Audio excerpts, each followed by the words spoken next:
My dearest Polania, my close examination and painstaking translation of the text you sent me a fortnight since is finished. I send you the results with all haste. The text in question was written in an ancient time, yet it offered only nominal resistance to my keen interpretive eye. It is nothing other than the memoranda of an ancient crafter of weaponry, though as to whether what it records is a truth or merely a fiction, I must confess I suspect the latter. I wait your return with bated breath, and ask you to bring something offering a modicum more challenge, though my expectations remain as always humble. Yours, Forrester, Archaeus. Project Memorandum, Part 1, 12/24/27. Request from said patron wanting a device for felling beasts, fiends, and etc., and I was not thinking to ask what sort of creature he hunted, but it matters not. Whatever it may be, it will have wants, and I need only fashion an appropriate lure to whet its greed. Perhaps something in the shape of a coffer. 1926-27. Prototype complete. When placed surreptitiously amongst my assistant's belongings, he reached for it with a swiftness, and lo, his shock and dismay at being caught. Now I only need fashion for it a means of attack. Project Memorandum, Part 2, 29/26/27. Delivery complete. 1/27/27. Received complaint. The target was in fact a dragon of some power.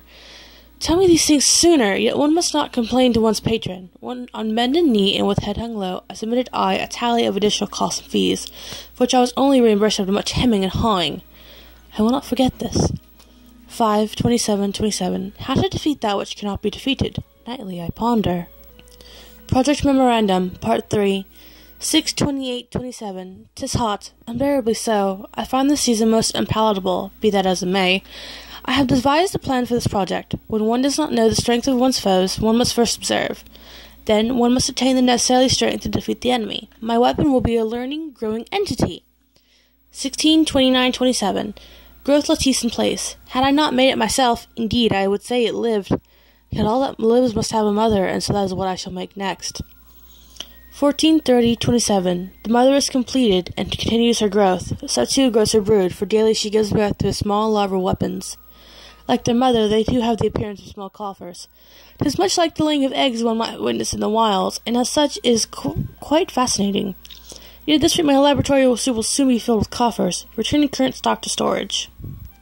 Project Memorandum, Part 4, 29/30/27. Delivery. Via viewing crystal concealed in one of the coffers, I watched the fray.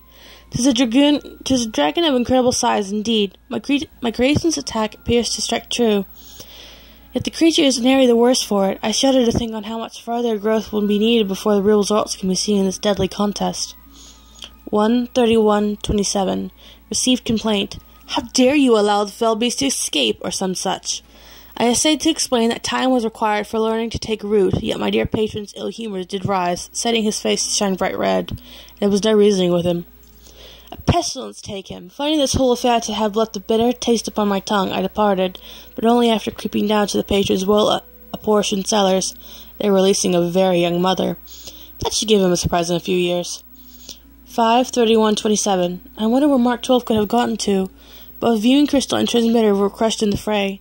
I can only surmise it found some place rich in mist, whereby to foster its continued growth. I wish it the best of luck. This being the last entry.